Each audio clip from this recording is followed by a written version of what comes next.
Today's interesting personalities are Blits, the city bug, and its owner Jannie. Blits must be the tiniest car in the country, and first impressions are of a cute little vehicle with tiny dimensions.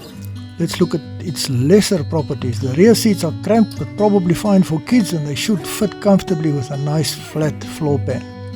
The space behind the rear seat can hardly accommodate a tin of sardines, but keep in mind that it is a niche city car. Looking at specs, the little bug boasts a 4 kilowatt motor and a 9 kilowatt hour battery. Now for the positives. The front seats are surprisingly spacious and comfortable for all but very tall individuals, and ingress reasonably easy but for the elderly or handicapped. Citybug is a Chinese product imported to South Africa in small numbers. Well, let's fill up and go for a drive. The bug needs an overnight charge and can go about 100 kilometers at best at a speed of 60 kilometers. Looking at the little motor, it is obvious that it will be easy to service as there is loads of space around components even for larger Western hands. But an overpowered speedster it is obviously not.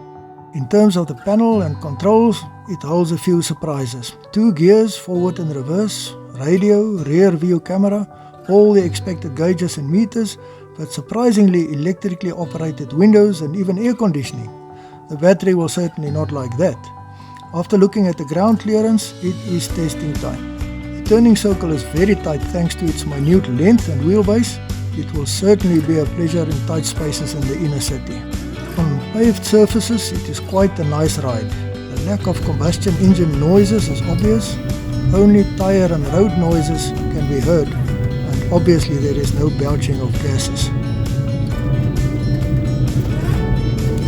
It is not a luxury car and even less of a dirt road monster. The short wheelbase and small tires cause quite a distressed drive up this hill, but let's be honest, it is a very bad road and the car is indeed meant for proper roads and city driving.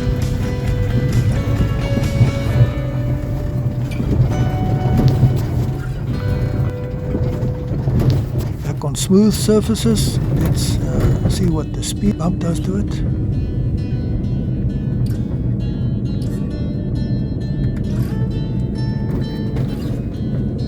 It could be worse. But it is now time to meet Blits's owners over a coffee, Jannie and Rita Roux. Jannie bought a franchise for electric vehicles 6 years ago and met Blits when he purchased an Impi 6 years ago. He saw 3 Citybugs on the showroom floor and bought a white example 3 years ago for his wife Rita. To date, the Impi has done about 6,000 kilometers. Jannie is quite excited about the advent of electric vehicles because he believes that it is a greener option and the running cost is about 10% of a normal ICE vehicle. Considering the steep purchase price, he is of the opinion that several factors contribute to a long-term saving.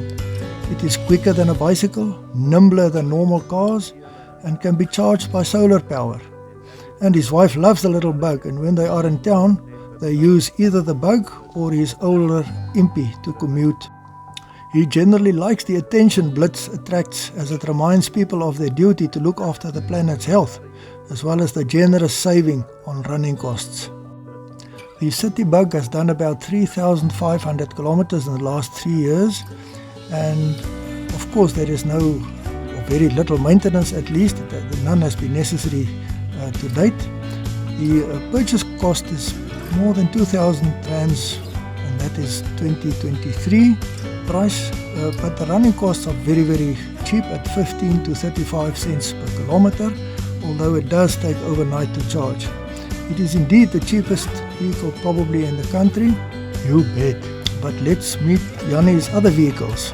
Jannie drives long distances as he does installations countrywide, and the Ford Tourneo van, of which he has owned several examples, serves him well because of space and its double sliding doors so that he can reach his toolboxes from either side. The couple are nature lovers and birders, and they do a lot of driving during holidays, and they also photograph a lot. He loves camping and back roads, and his Infanta trailer and Ford van is an ideal combination as it can drive on roads normal caravans cannot. This is Jannie's second Infanta trailer, and he is quite happy with the combination as it brings him onto roads that normal caravans cannot handle. The time has now come to send Jannie and his wife on their way to the Kruger Park, but I suspect he will be spending time longing for an electric Ford Tourneo for his longer trips. For now, cheers to Blits and Jannie, and of course if you enjoyed this, by all means subscribe and let us know in the comments what you would like to hear about next.